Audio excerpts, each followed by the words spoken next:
Hello everyone. So let us discuss the fourth problem from the latest Lead Code Weekly Contest 269. Problem name: Find all people with secret.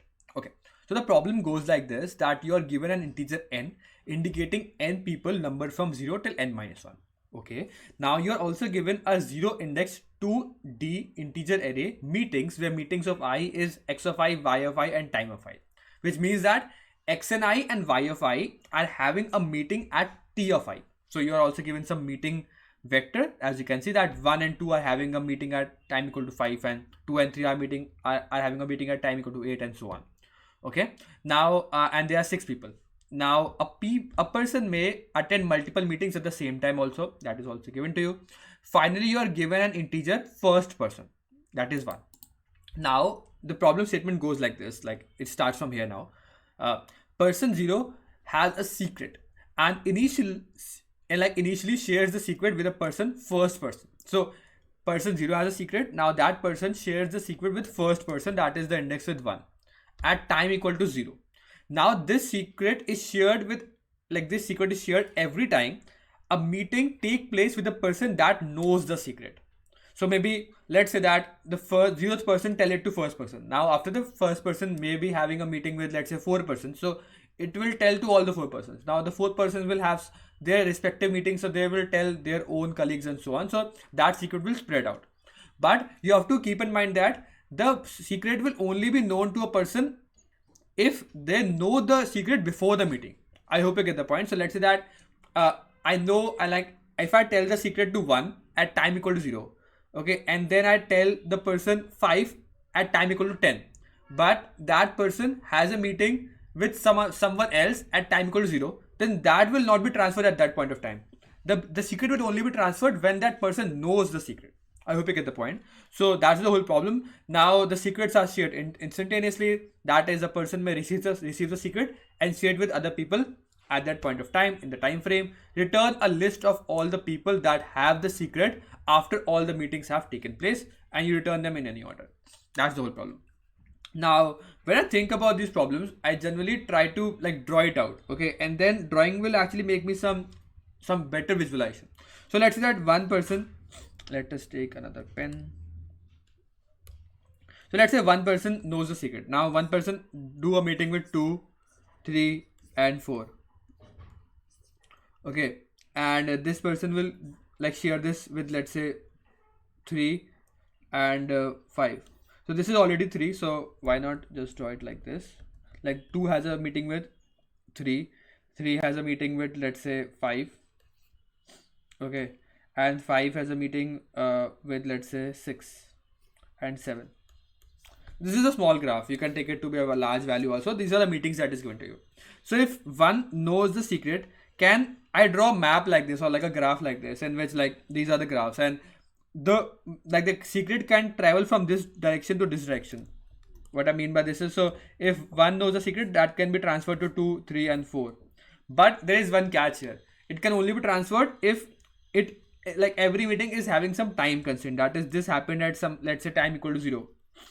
This happened times equal to 1 and time equal to 2.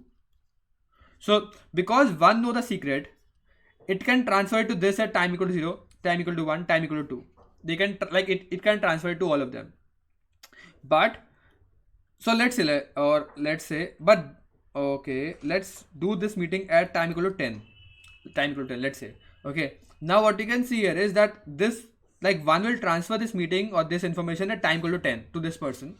Now this person, let's say 2 and 3 are having a meeting at time equal to 5. 2 and 3 are having a meeting at equal to 5. Now what you can see, directly see here is that now, and also these meetings are bi-directional. Okay, I'm drawing a directional, but these are bi-directional edges. Okay, so what you can see here is that if this meeting happens at time equal to 5, now 2 do not know the information, okay, at time equal to, till time equal to 10, but, like, 1 will get the information, like 3 will get the information from 1 at time equal to 1. So it will get the information, and this will transfer the information to 2, other, and not the other way around, because either this 1 will have a meeting, like 2 and 1 will have a meeting at 10, but this information is already transferred to 2 at time equal to 5. So in this graph you have to also store this time. Though this time is not some sort of a weighted graph, don't confuse it with that weighted graph. It just have to tell us that ki whether I will travel through this edge only and only if like this time is like permitted to us, like if this time is passed by or not. That is the whole thing. Okay, now if I like draw it out, there can be multiple ways, so you just have to travel over the graph. So traveling over the graph can be multiple ways done. You can use BFS, DFS, and so on. So I try to use BFS. Okay, because now what you can do here is that let's push this person in a queue. So let's take some queue. So 1, because no in the start, you can push it in the queue. Okay, and it is also given that 1 knows the secret. Okay, so 1 knows the secret. Now let us see ki to which 1 will tell the secret. Also, instead of queue, use priority queue, because priority queue has a more beneficial to pick out the element that is in the smaller state. Like I will, so there can be multiple like numbers that is equal to 1, time equal to 1, time equal to 3, time equal to 10. So this person will know at time equal to 1, this person will time equal to 3. So I have to somehow store them in a priority queue manner, because I will now go from this state to which state, like which person to be taken next in the DFS or BFS. The one that is having a smaller time, because that will know first. So that person can like tell all the other person that have a meeting. So there's a 3. This person will know at time equal to 3, but this person will transfer this information at time equal to 1 only. I hope you get the point. So, or let's say that they have a meeting at time equal to 2. So this person will know at time equal to 1, and this person will know after time equal to 2. So this person will know after time equal to 2, but there's also a meeting with 1 and 3 at time equal to 3. But they already know before, like at time equal to 2 only. I hope you get the point. So that's the whole thing. So you have to use some sort of a priority queue that will always give you the minimum amount possible, the minimum time which has the minimum time a person knows, so that it can directly transfer to the next person. Okay, so I will send out first when. So I will just pop out 1 from the priority queue. Okay, and I will check the to which persons this information will be transferred. This transferred to be 3, like 1, like 2, 3, and 4. Both the persons, like all the 3 persons will know the information for sure, because like they are directly joined them. But you have to also store the time at which they will be known. So they will be known at time equal to 1, time equal to 3, and time equal to 5. Okay, now let's say I will take the minimum time possible, that is 2. Now, so I will just know that 2 is also known the information. Now 2 will send this information to 3. Okay, so I will send that 3 will get the information at time equal to 2. Okay, and there is no other person because this person is already known. So because these are bi-directional, I have to also store them which person has already known the information. So you have to also keep some visited vector. Okay, that is equal to n length, because there are n persons. Now when you go to the next thing, it is time equal to 3 and time equal to 2. So that's why priority queue comes into place. You will pick out the one that is the least time. That is this 3 person. You will pick out this person. Mark it as visited, because now this person also knows that this person know the secret. And now do the iterate over all the edges that are not visited. So this is visited. I will check that into the vector, like the visited vector, it is already know the secret or not. So it knows the secret. So this is also knowing the secret. This is not knowing the secret. So push 5 into the priority queue, and it will be known the secret at, let's say the meeting is, let's say time equal to 7. So 7 is done. Okay, now what you can see here is that this is 7. Now when I come to the next time that is equal to 3, this person is already knowing the secret. We can just check them into the visited vector. So visited vector will know which person has known the secret. So I will not iterate over this person. I will just pop out from this priority queue. Next time is, let's say time equal to 5. Time equal to 5, 4 person will know the secret. So this person will know the secret. I will update that into the visited vector, and this person will also know the secret. Okay, and if this person also knows the secret, what you can see here is ki I will push that into the priority vector, like priority queue, and all the edges are connected to this. So this is the edge that is connected to this. This is already know the secret, so I will not push it. Okay, this is done. Now the next person is this. So this person will transfer to this and this.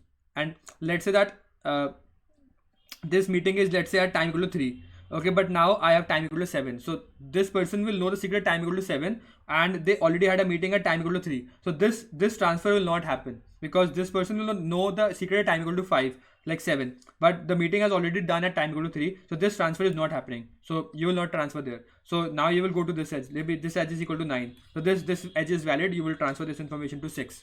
And you will also mark that this is also done. So you will just mark out all the people that have known the secret in the end and just print out the answer. I hope you get the point. So that's the whole logical part. I will take down to the code part to make it more clear. So what you can see here is that you just have to first form a bidirectional graph. So from, let's say, A to B, and also from B to A, and in that also you're storing some sort of a weight. It's not weight, it's actually time. That is ki whether at which time this meeting is going to take place. So this is the meeting, like this is A and B are having a meeting. So meeting of 0 and meeting of 1 are like the people that are having a meeting, and meeting of 2 is actually the weight or the actual time at which the meeting will be going to play. So this is like a weighted graph. This is a parity queue that is like storing out according to the minimum element on the top, the minimum time on the top. Okay, then I have a wasted vector to store which element I've already iterated over. So I will push 0 and as well as the first person, because both of them know the secret, and the time they know the secret is 0 0. So this is the first value, is the time at which they know the secret, and the second one is the index which person know the secret till now at this point. So 0 and first person. Now I will iterate over till the parity code becomes empty. I will pop out the first element, that is good. Then I will check that popping out the first element, whatever is the element, if it is already visited or not. If it is already visited, we just continue out. If it is not visited, we just mark it to be 1, that now it is visited, it knows the secret. So I will iterate over all the edges connected to that person. Okay, that will be sending down the information. If that person I'm iterating over is already visited, we just continue out. Okay, if that person is not not visited, I have to check that the information will only be transferred if the time dot second, if the meeting is already not happened before. So if the meeting is not already happened, that the meeting is not already happened at this time is smaller and my meeting is larger. So let's say that I have a meeting at let's say 6, and I'm transferring the information at 10, so that is fine. So in that point, what I'll do, this information is transferred, so I will push back this person with the time I will be transferring this information into the queue. Okay, this is just some sort of a BFS only, and this time is now just only used to compare that whether I can travel over that edge or not. Okay, and then I will just keep on iterating till we just like get this queue done, and then in the end we just print out whichever persons have the secret will be marked as 1 in the visited vector, which I've already shown you. So we just like iterate over the answer vector and the visited vector, and check that whoever person is visited, we just only push that indexes or that person name into the answer vector and just print out that answer. So that's the whole logic and code for this problem. It's also not too difficult, though some basic knowledge of some sort of a DFS or BFS and some little bit of graph knowledge is required, but it is not too difficult. I hope you get the point. Sorry. I hope you get the intuition and the logic for this problem. If you're still here out, you can mention down. Thank you for watching this video. I will see you next one. Till then, keep coding, and bye. Bye.